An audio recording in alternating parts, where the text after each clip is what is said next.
Our next speaker is another local citizen. Many of you know him well as the superintendent of the armory. Our good friend, Mr. Harper.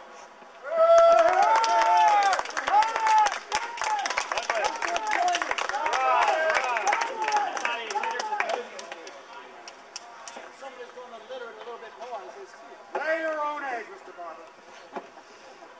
I stand here before you today representing Stephen Douglas, the little giant from Illinois, the only candidate that has stood up to the Republican offering of Abraham Lincoln and won. The only candidate that can do so again in this election. In Baltimore, Douglas was chosen by the Democratic Party to be the representative of the party. But the Southern Democrats, Mr. Isbell says, just wish to be equal, but in their case feel that they are more equal than others. Couldn't abide by this decision of the people and instead splintered off and created their own party. And speaking for Mr. Bill, we have another party here that's seeing the split in this fine old party, figured they could jump in and take advantage of it, and so we have the Constitutional Union Party.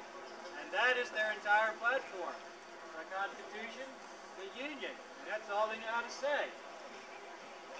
Mr. Douglas is the man who has helped to keep this country together these past years, improvising the various compromises and all the encumbrances thereof. He is the only man that can beat Lincoln. I tell you, Douglas is the only man that can beat Lincoln. No one else can do it. And if the Republicans get in there, then there will be trouble. We hear that their platform is constantly speaking of the irrepressible conflict. It is a conflict of their own making. Yes, John Brown came to this town. He slaughtered our civilians. One of the first men he killed was the only free black man in the whole town. And this was at the instigation of the Republican Party. And when John Brown was brought to justice by the Constitution and the people of Virginia, it was the Republican Party that held him up as a martyr. I say to you, would you have Lincoln get in office? No! Have that happen to this country?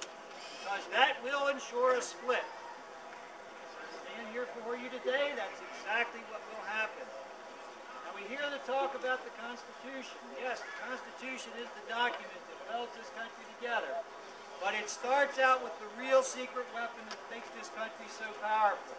It starts out with those three words that tells you who really runs this country. We, the people.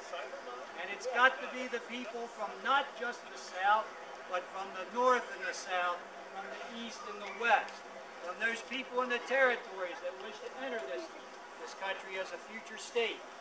Their wishes have to be reached. It is the will of the people. And that is what popular sovereignty is. That is what Mr. Douglas stands for. The will of the people. You, the people, must vote for the candidate of the people, Stephen Douglas.